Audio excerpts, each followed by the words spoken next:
On April 10, 1995, a tragedy unfolded at the Job Corps Center in Pikeville, Tennessee.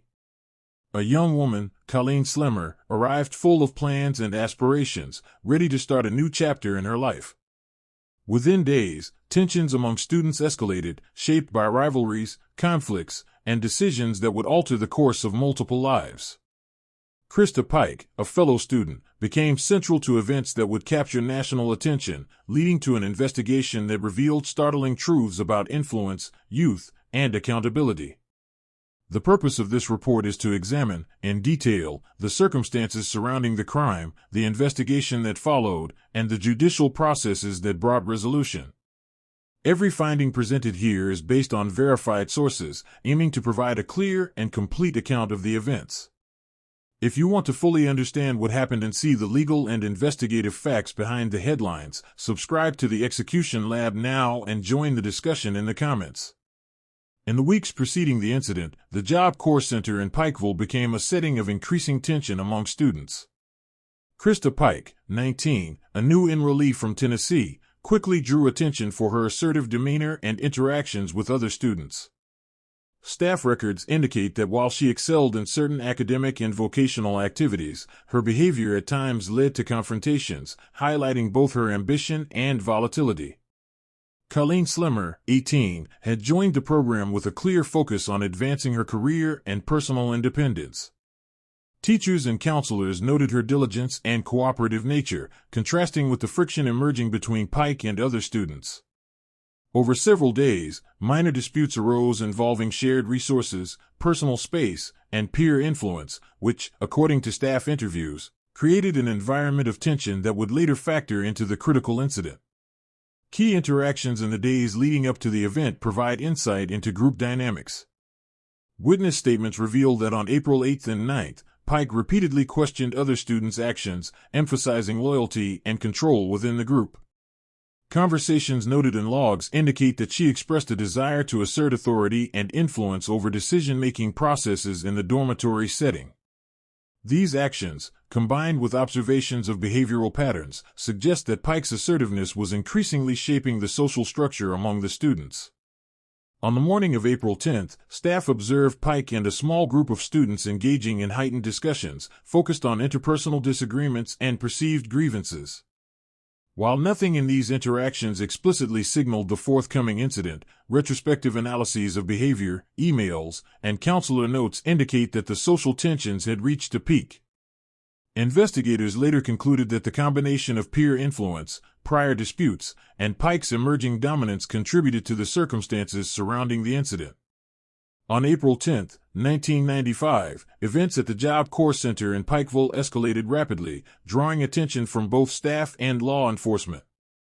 According to official reports, a confrontation occurred between Christa Pike and her peer group in the dormitory. Multiple staff accounts indicate that tensions from prior disputes reached a critical point that morning, prompting immediate intervention by supervisory personnel. Investigators determined that Pike was centrally involved in influencing decisions among several students. Statements collected later described her as assertive and determined, articulating demands for compliance from others in her group. Witnesses recall discussions that took place in the dormitory hallway, where Pike questioned the actions of her peers, emphasizing loyalty and adherence to her instructions. These exchanges, while verbal and nonviolent at first, contributed to a heightened state of conflict within the group. Staff monitoring logs indicate that the situation escalated over several hours. At approximately mid-morning, staff became aware of a critical disturbance and attempted to separate the individuals involved. Counselors and dorm supervisors reported that they encountered resistance from certain students, with verbal disagreements intensifying. According to police and staff reports, the center's internal communication system was used to notify law enforcement immediately, marking the first official recognition of the incident. Law enforcement response began within minutes of the alert. Officers arrived at the center to secure the scene, interview witnesses, and preserve the integrity of the environment for investigation. Investigators documented all statements, cross-referenced prior behavioral reports, and collected personal accounts from students and staff present during the incident. Early findings indicated that the interaction was not an isolated event but the culmination of escalating interpersonal tensions and peer influence over several days. This portion of the case highlights the structured escalation of events, the timing of interventions, and the behavioral patterns that contributed to the outcome.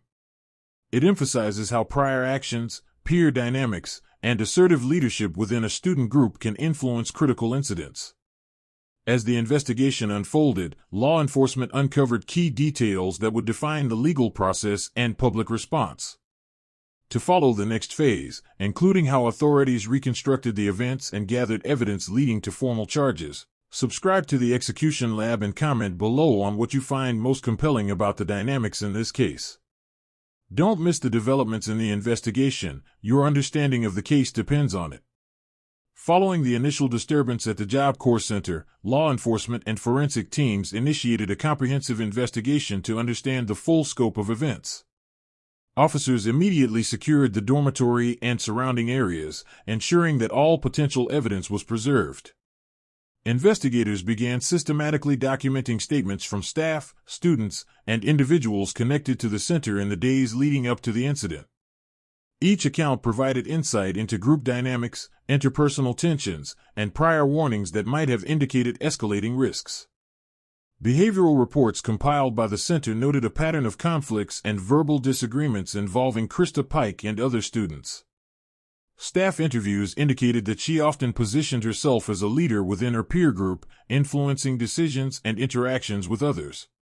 These accounts were carefully recorded, forming a foundational component of the investigative report.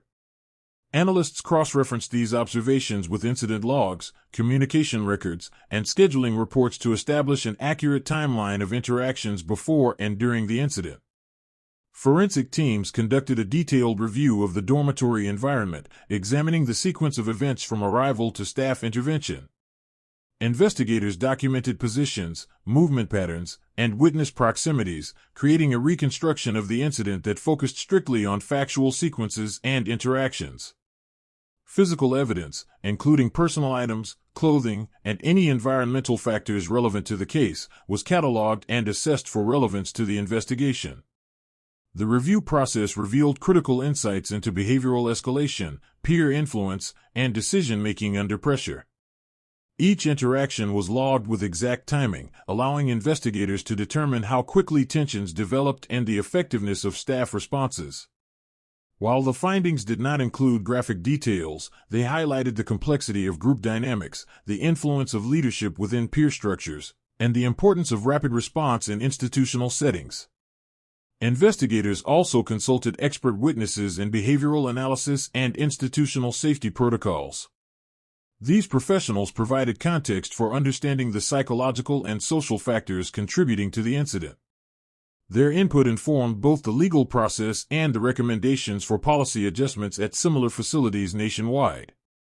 As evidence collection concluded, the investigative report formed a clear and structured narrative of the events, establishing responsibility, timing, and causative factors. The precise documentation allowed prosecutors and legal teams to prepare for forthcoming proceedings, ensuring that all factual elements were accurately represented. Following the conclusion of the investigation, authorities formally charged Christa Pike with first-degree murder. The case immediately attracted attention due to the unique circumstances of the crime and the institutional setting in which it occurred. Legal teams for both the prosecution and defense began preparing comprehensive case files, drawing from witness statements, forensic documentation, and institutional records. The prosecution presented a detailed account of the events leading to the charges, emphasizing the timeline of interactions, peer influence, and Pike's actions on the day of the incident. Each piece of evidence was corroborated by multiple sources, including staff testimony, official logs, and expert reports on group behavior and institutional safety protocols. The focus was on establishing responsibility and intent without dramatizing the incident.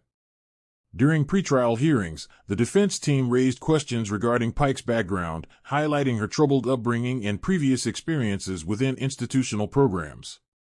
These details were introduced to provide context for her psychological state and to explore potential mitigating factors. Experts in behavioral analysis testified on patterns of adolescent decision-making under peer pressure, helping the court understand the dynamics within the dormitory setting. The trial proceeded with testimony from multiple staff members, students, and forensic analysts. Witnesses described their observations in clear, factual terms, focusing on what occurred, when it occurred, and the immediate responses from staff. Forensic reports were presented to confirm the sequence of events and the timing of critical actions. Legal arguments centered on the interpretation of intent, the influence of peer interactions, and the adequacy of supervision within the institution. Throughout the trial, the judge emphasized adherence to evidence-based findings and procedural standards. The courtroom remained focused on clarifying the facts rather than invoking sensational or emotional narratives. The jury considered the evidence carefully, analyzing both the actions and decisions that contributed to the incident. After deliberation, the jury reached a verdict based on the preponderance of factual evidence. Pike was convicted of first-degree murder, with the sentencing phase examining aggravating and mitigating factors as prescribed by state law. The judge delivered a structured explanation of the legal reasoning behind the sentence, noting the importance of accountability, institutional responsibility, and the role of supervision in preventing future incidents. The trial also prompted broader discussions about policy and procedural adjustments in institutional programs.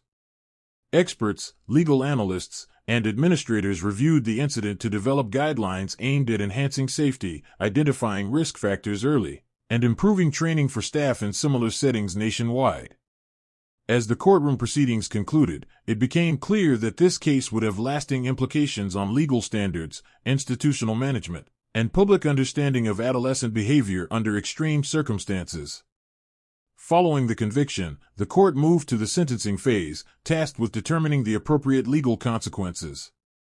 Christa Pike's sentencing was carefully structured under state law, with the judge reviewing aggravating factors, mitigating circumstances, and institutional records. Legal counsel presented comprehensive arguments highlighting her background, prior behavioral history, and institutional dynamics. The prosecution emphasized the need for accountability and the importance of maintaining safety standards within the institution. Expert testimony regarding group dynamics and adolescent decision-making under peer pressure was revisited to provide context for the court's consideration of Pike's actions. The defense argued that Pike's previous exposure to challenging environments and limited supervision had influenced her decision-making, advocating for a sentence that reflected both responsibility and the potential for rehabilitation. After careful review, the court imposed a life sentence, adhering to statutory guidelines. The judge issued a detailed explanation, noting the balance between individual accountability, institutional responsibility, and public safety. The decision underscored the broader implications of the case for correctional and educational facilities, emphasizing policies designed to prevent similar incidents. In the months following the sentencing, Pike's legal team pursued appeals, challenging procedural decisions and presenting additional evidence regarding her psychological evaluation and institutional conditions. Appellate courts reviewed the case records meticulously, evaluating claims related to due process, evidentiary interpretation, and the application of state law. Each appeal was systematically addressed, with the courts reaffirming the original conviction and sentence. These proceedings highlighted the rigorous standards applied to criminal cases and the careful scrutiny afforded to both procedural and substantive legal questions. Public discussion surrounding the case intensified during this period. Analysts and educators debated the adequacy of institutional supervision, the role of peer influence, and the legal responsibilities of state-run programs. Policy reviews were initiated in multiple facilities, emphasizing risk assessment, staff training, and early intervention measures to identify potential threats before escalation. This scrutiny reflected the case's enduring impact beyond the courtroom, influencing procedural standards and institutional oversight nationally. The post-trial phase also included statements from Pike, made through legal channels, reflecting on accountability and the decisions that led to her conviction.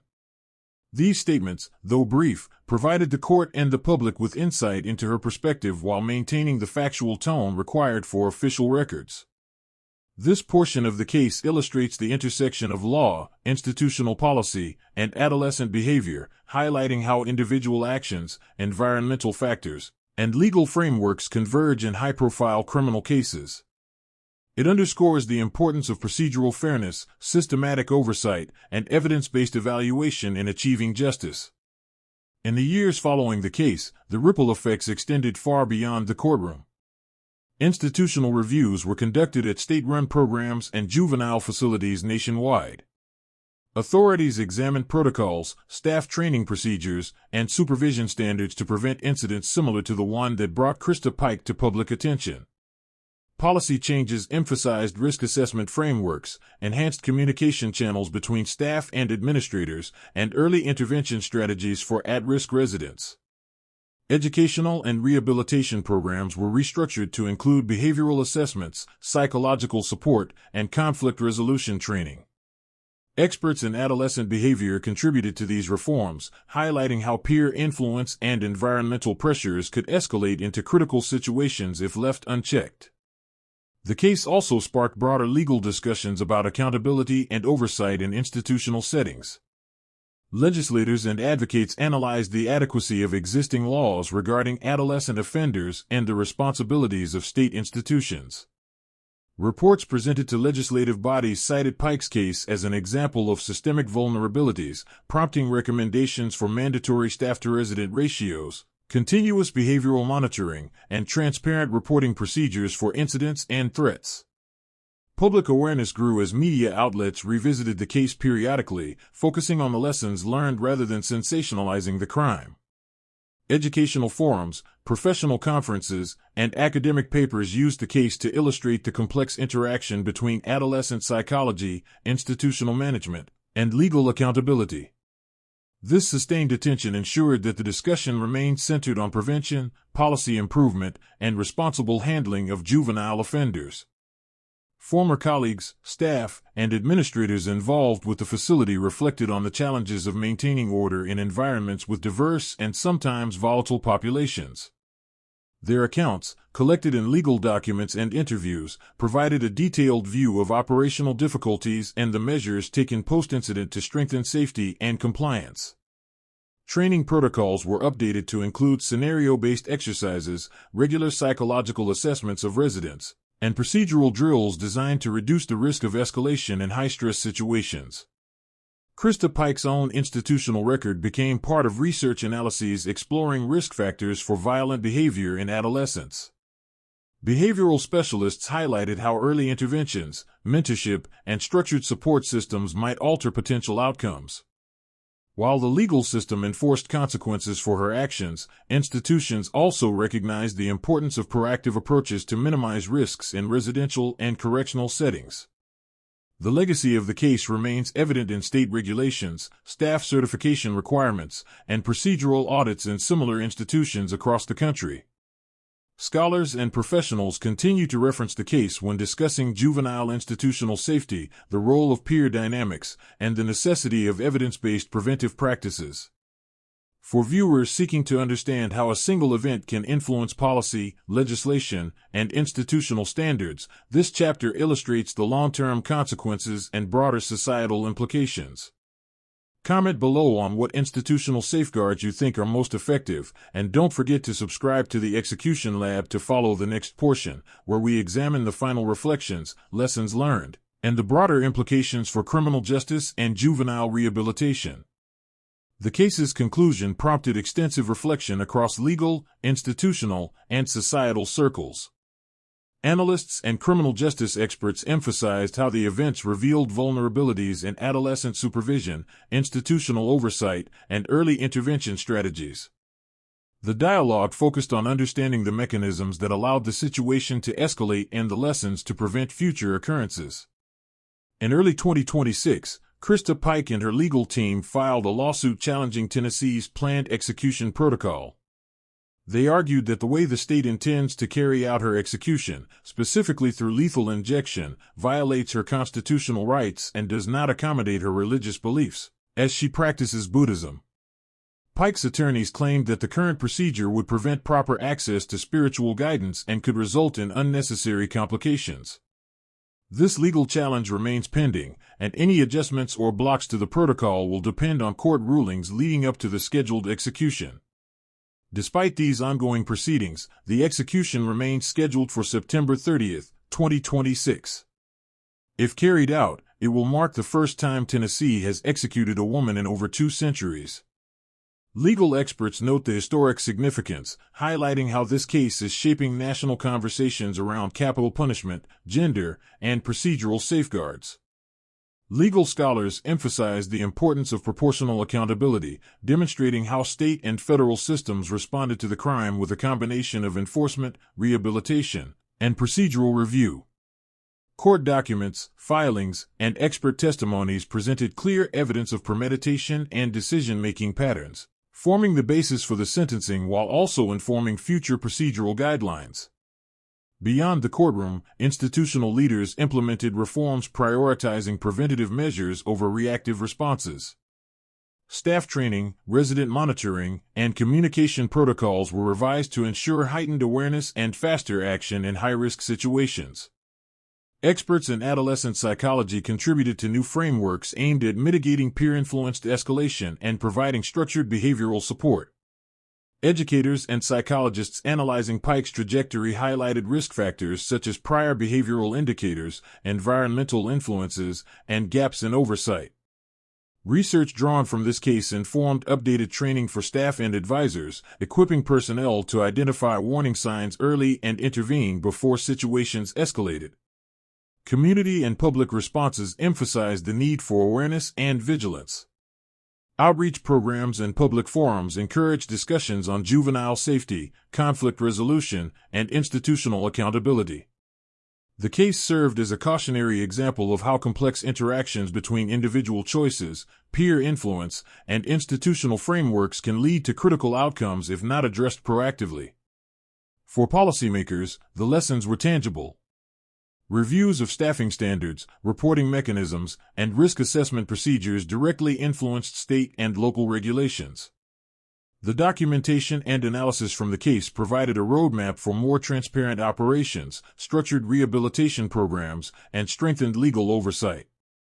The legacy of this case continues to resonate in academic and professional circles, influencing discussions on criminal justice, institutional management, and adolescent behavioral intervention. Scholars reference it when examining systemic weaknesses, while professionals in corrections and youth services use it as a practical guide for policy and operational improvements. As we reflect on the case, it becomes clear that the impact extends beyond the immediate legal outcome. The lessons learned have shaped institutional practices, informed legislative recommendations, and contributed to a broader understanding of adolescent behavior under institutional pressures. If these developments and the ongoing legal challenge make you question the fairness of capital punishment protocols or the accountability of institutions, comment below and share your thoughts. Make sure to subscribe to the Execution Lab to follow updates on this case and other critical examinations of criminal justice and institutional reform. Understanding the facts ensures responsible engagement and awareness of how history continues to unfold.